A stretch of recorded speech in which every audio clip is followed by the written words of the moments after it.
Ce matin, on va parler d'un cas pratique. Les cas pratiques, c'est bien parce que ça permet aux gens de se mettre parfois dans la situation. Parce que c'est des exemples concrets, c'est la vraie vie, hein, c'est des exemples vrais, des expériences vraies. Et donc, je pense que ça parle beaucoup plus. Et je vais vous partager ici une expérience que j'ai vécue avec quelqu'un récemment. Et des retours et de ce qui s'est passé. On y va. Je suis Genesis, bienvenue dans mon monde où je t'invite à te connaître profondément, à recoller les morceaux avec la part divine qui est en toi. Je suis ici et maintenant pour t'aider à reprendre le contrôle de l'être infini que tu es afin que tu vives une vie libre, riche et épanouie. Donc le cas pratique dont on va parler ce matin, c'est une dame qui travaillait pour quelqu'un. Cette dame, elle arrive dans cette société en tant qu'auto-entrepreneur. Donc elle propose des prestations à donc cette entreprise-là. Seulement elle arrive et elle constate que le patron de le patron de son client, le patron qui est son client, pardon, a très très mauvaise presse. Tout le monde parle de lui en mal. Tout le monde dit qu'il paye mal, que les gens finissent, ça se termine toujours en queue de poisson, les gens sont pas contents, il n'est pas professionnel, c'est un voleur, c'est un arnaqueur, en fait tout ce que vous pouvez imaginer quoi. Mais vraiment il a vraiment mauvaise presse. Donc la dame commence à avoir peur, elle se dit ah j'ai peut-être fait un mauvais deal et tout ça. Et comme la dame elle était en contact avec moi, de temps en temps elle me parlait un petit peu de ça, elle me dit ah ouais mais Genesis je sais pas trop. Je lui dis qu'est-ce que tu veux? Elle me dit non mais je sens que je peux travailler avec lui. Je lui dis alors si tu sens que tu peux travailler avec lui, pourquoi les dires des autres t'empêchent de travailler avec lui? Pourquoi tu prends pour vrai ce que les autres te disent? Ce sont leurs assumptions à eux. C'est leur vécu à eux avec cette personne. C'est leurs expériences à eux. Toi tu n'en as pas encore eu avec lui. Oui mais si ça... Donc elle était un petit peu dans ce si et si et si. Moi je lui ai dit fais ce que tu veux. Ce que tu penses être bon pour toi, fais-le. Elle a dit, ok, je vais relever le défi. Donc elle commence à travailler avec le type. Un mois après, donc elle rentre sa facture. Mais juste avant de rentrer sa facture, la société fait faillite. La société fait faillite. Alors là, c'est tout le monde qui lui tombe dessus. Ben tu vois, on t'avait dit, même ta facture, c'est sûr que il ne pourra pas te la payer parce qu'il a des dettes partout, patati, tatata. Et là, elle m'appelle. Elle me dit, Genesis, je crois que j'ai merdé. Tout ce que j'ai bossé pour lui, je pense qu'il ne pourra pas me payer. Je dis, pourquoi tu crois ça? Est-ce que tu lui as volé? Non. Tu lui as fait un travail, oui. Donc ça veut dire que tu lui as rendu un service. Et est-ce que tu penses que ton service mérite une récompense? C'est-à-dire qu'il soit payé, qu'il te soit payé? Oui, bien sûr. Donc c'est ton travail. Tu penses qu'il doit te payer ton travail. Ok. Donc, qu'est-ce qui t'empêche de croire qu'il va te payer? Non, mais parce que tout le monde, tous ceux à qui il devait, ben, il n'arrive pas à les payer, ils sont à la justice, nanani. Donc, c'était vraiment la confusion totale.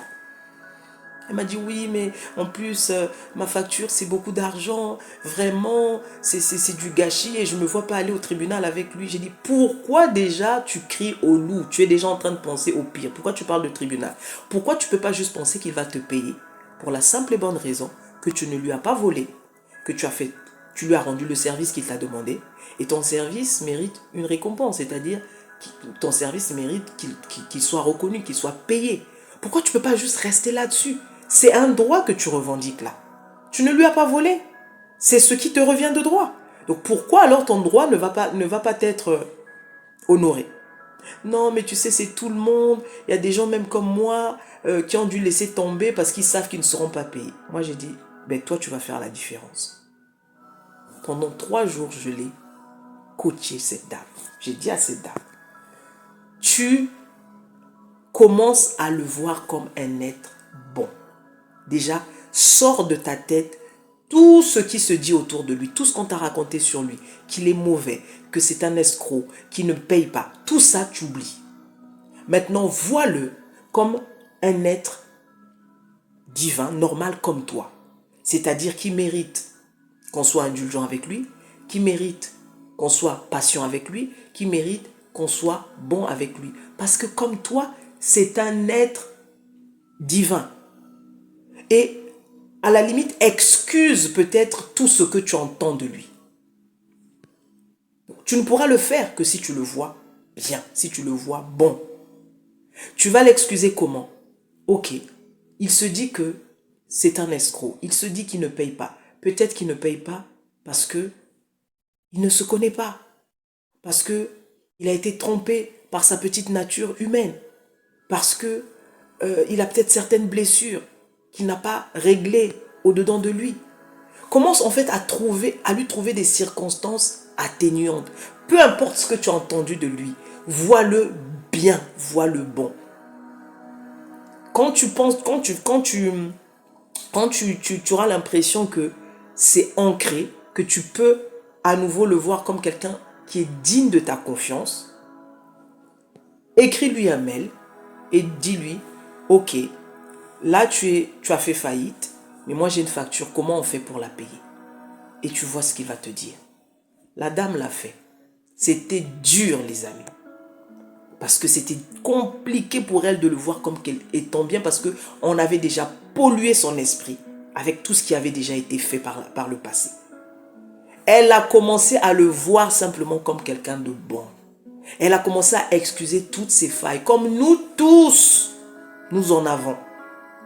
On est tous passés à un moment donné par toutes ces phases-là. Peut-être qu'il s'est retrouvé en faillite parce qu'il a mal géré. Ben, on peut l'excuser. Il a peut-être mal géré parce qu'il n'avait pas suffisamment les compétences. Peut-être qu'il s'est fourvoyé dans les choix. Il a pris des mauvaises décisions. Et alors, ça fait de lui un être à abattre. On commence à le voir bon. Donc ça, c'est la part Dieu en elle qui a commencé à travailler. Et quand elle a vu qu'elle était prête, au-dedans d'elle, qu'elle a accepté de le voir comme quelqu'un de bien, elle lui a envoyé un mail. Elle a dit, monsieur, voilà, je sais que vous traversez des moments très très compliqués, mais je voulais juste savoir qu'est-ce qu'il en est de ma facture, comment je fais. Le monsieur, il a dit, donne-moi une semaine, je vais te payer.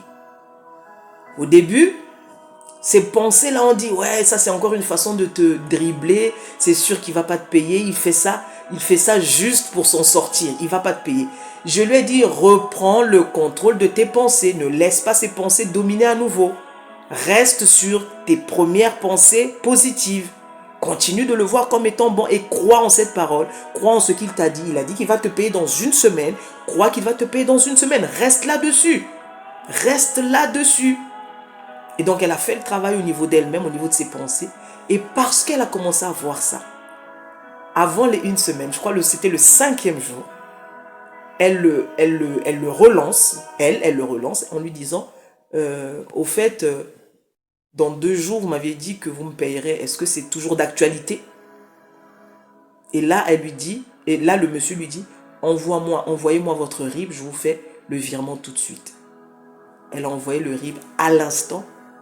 Elle a reçu le virement instantané. Et elle m'a appelé, elle était choquée. Elle était choquée, elle n'en revenait pas. Vous savez pourquoi? Parce que pour elle, c'était trop facile en fait. Comment j'ai pu faire ça? J'ai rien fait de spécial. J'ai mis de l'ordre au niveau de mes pensées juste. Qu'est-ce que j'ai fait de spécial? Eh bien, c'est ça les amis. C'est ce qui nous arrive chaque jour. On a laissé le pouvoir à autre chose que nous. On laisse les autres commander dans nos circonstances. On laisse les circonstances gouverner sur nous. Non. On t'a donné le mandat, le pouvoir de dominer, d'assujettir, de multiplier. Pourquoi c'est les autres qui t'assujettissent? Pourquoi c'est les autres qui déterminent comment ta vie, quelle direction ta vie va prendre? Pourquoi c'est les circonstances qui te dominent?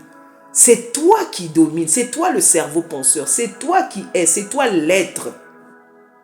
Prends conscience de qui tu es. Prends conscience de qui tu es.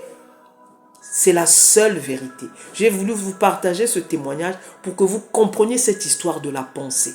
Tu ne commences à matérialiser les choses comme tu le veux quand tu commences à voir la chose en face de toi, la circonstance en face de toi comme étant bonne. En la critiquant, en la jugeant, en la descendant, ça ne va faire que produire ce que tu ne veux pas. Mais quand tu commences à voir les choses comme le bon, comme le bien, comme le positif, peu importe comment elle apparaît, tu vas voir le bon, le bien, le positif que tu veux, que tu recherches. Pourquoi? Parce que toute chose est bonne. C'est ta perception qui donne la définition aux choses.